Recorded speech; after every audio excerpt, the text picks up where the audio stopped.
चाटुकारों ने एक आदमी अपनी पार्टी का एक भी वोट नहीं ले पाया, वो कांग्रेस का अध्यक्ष हो गया, और जिसको 7 देशों ने मान्यता दी वो देश का प्रधानमंत्री नहीं बना।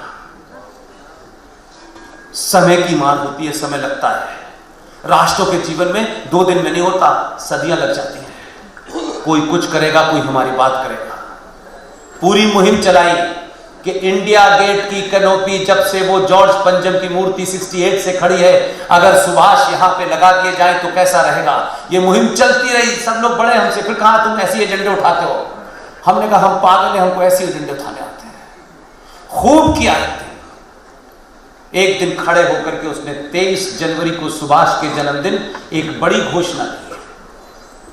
उसने कहा कि जो 26 जनवरी अब से जो मनाई जाती है उसकी शुरुआत 24 जनवरी से होती है, लेकिन अब से 26 जनवरी 23 जनवरी से मनाई जाएगी।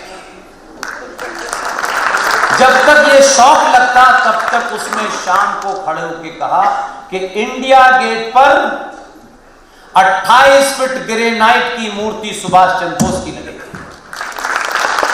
लग गई। 8 सितंबर को पिछली बार लगा दी उसने, और जो राजपथ था जिसपे राजा चलते थे चोरी की छड़ी लेकर के,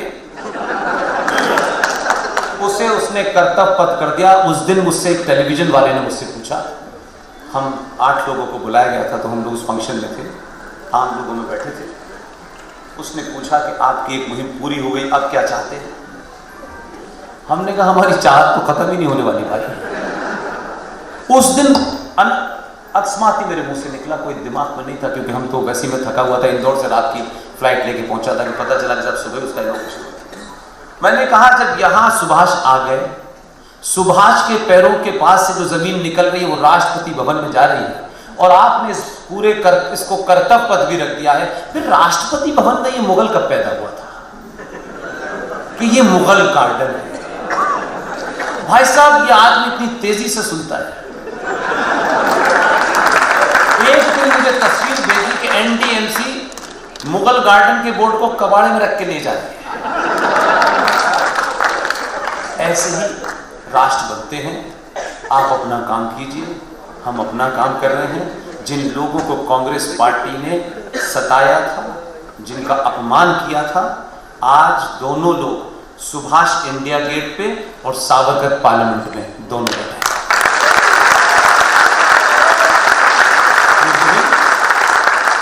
चलती रहेगी, खत्म नहीं होगी, और जब तक चलती रहेगी तब तक आखिरी बात करके अपनी बात समाप्त करता हूं। सर वो संभल वाली बात तो बताओ।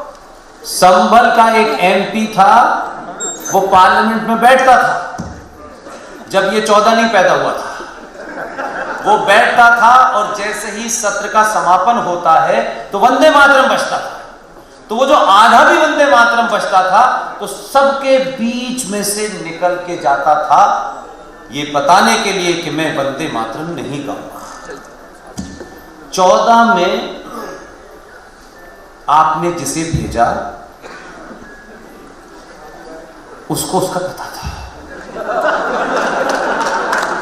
उसको यह भी पता था कि 283 जीते 14 में, 19 में 300 हो गए। पूरे 9 साल पार्लियामेंट नहीं आया कि यही मारेंगे। इसे कहते हैं डर, और अगर डर ये राष्ट्र बचा सकता है तो ये डर अच्छा है।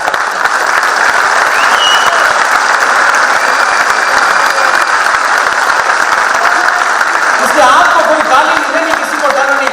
अपने होने पे गर्व कीजिए, अपनी संस्कृति पे गर्व कीजिए।